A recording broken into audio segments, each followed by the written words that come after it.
Madam Speaker, it's an honour to rise tonight at adjournment proceedings to pursue a question I asked.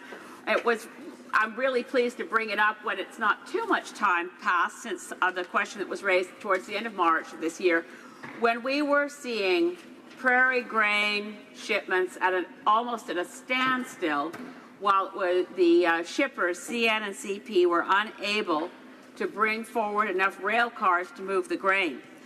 It was a crisis proportion, but it wasn't the first time this had happened. Now, I will just briefly review the question I asked, which was to point out that millions of tons of grain were stuck on prairie farms and in grain elevators, but it was connected to a problem we were also experiencing on the coast of British Columbia, where freighters and container ships waiting to pick up that grain in the Port of Vancouver are backed up and using the waters of the Salish Sea as essentially a free parking lot.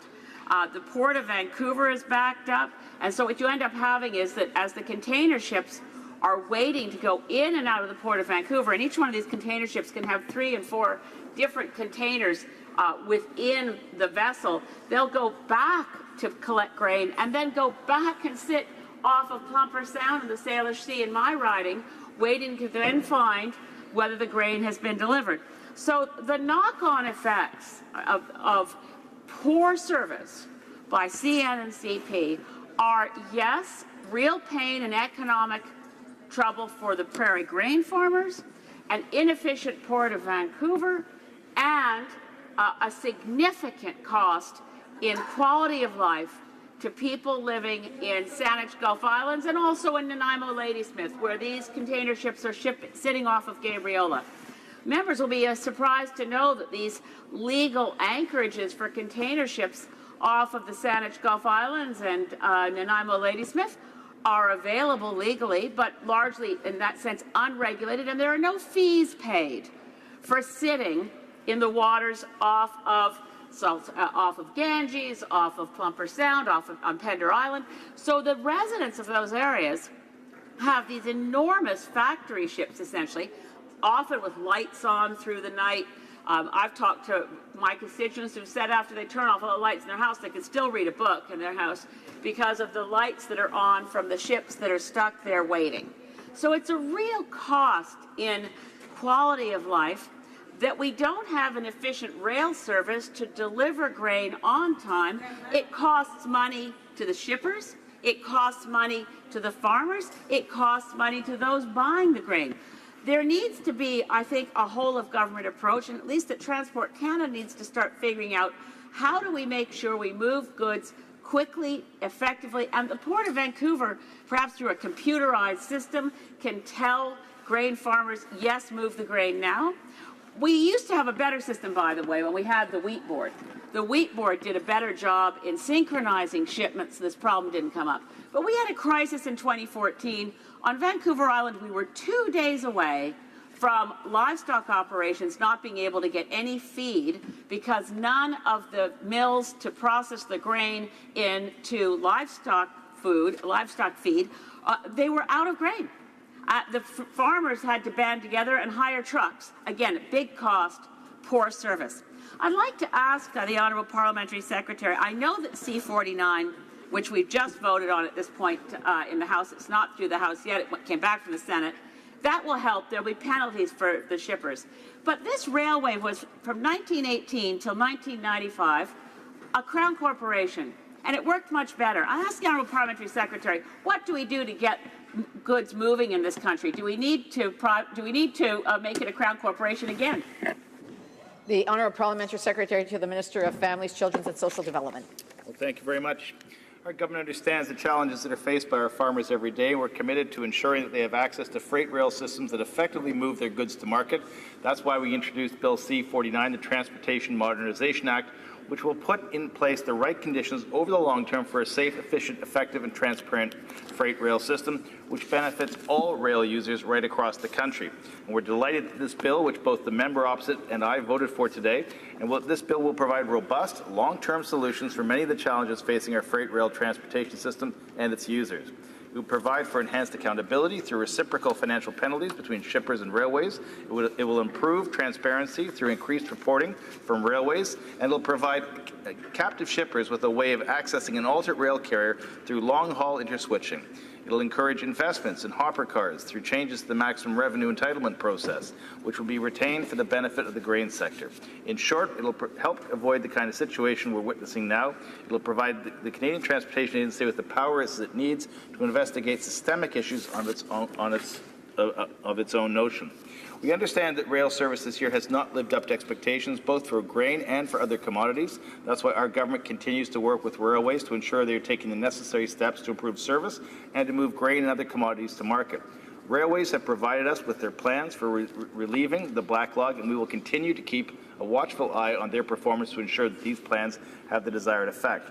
What our government has not done is introduce short-term approaches, like the minimum grain volume requirements that could risk negative consequences for farmers, grain shippers, shippers of other commodities as well. Minimum grain volumes could result in preferential treatment for some corridors, even within the grain sector. As a result, they are not a silver bullet. Their benefits are not felt evenly, and they can have real implications for shippers into the grain sector and for other commodities. And as to the particular question the member opposite raised about nationalizing the rail system, I'm pretty certain that's not in our government's forecast in terms of potential legislation that may be introduced. But I will note this, that the city that I come from, one of the greatest inhibitors to stronger passenger rail movement is the conflict between rail that is carrying cargo and passenger movements, in particular commuters in the GTA.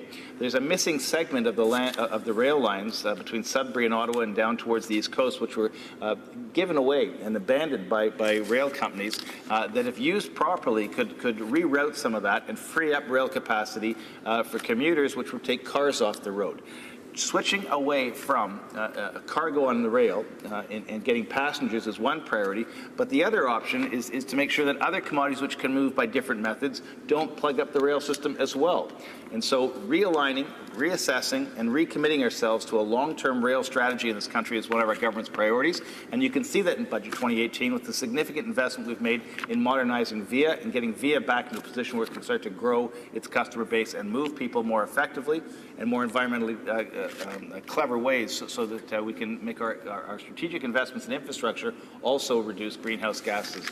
But as for grain, I'm glad that the bill has come through the vote today. It's progress, and we continue to move forward to make sure that grain shippers get the service they need from this government. Thank you. The honourable member for Saanich Gulf Islands.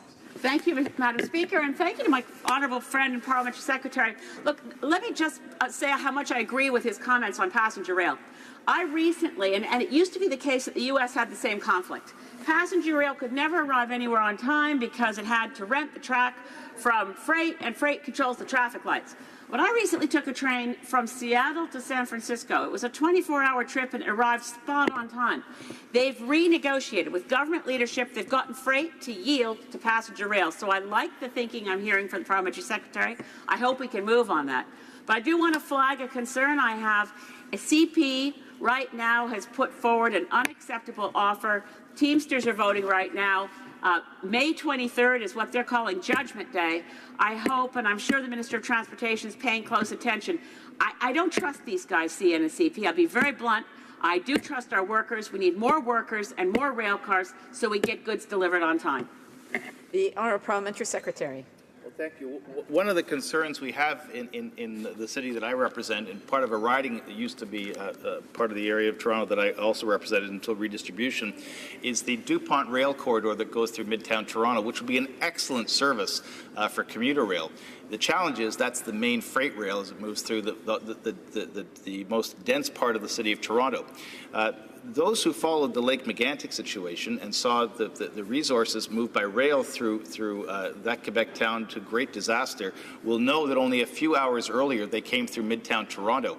If the derailment that happened in Lake Megantic had happened as the Mississauga derailment did almost a generation ago, had happened closer to downtown Toronto, the death toll would have been off the charts. It's one of the reasons we need to move volatile substances off of rail cargo out of residential areas and find a rerouting of that system, perhaps even a pipeline. It may be one of the alternatives, but in the reality is what we actually need is a rethinking of the rail system to accommodate people and accommodate the environmental outputs that are possible. And in the City of Toronto, that means rethinking how cargo moves through Toronto.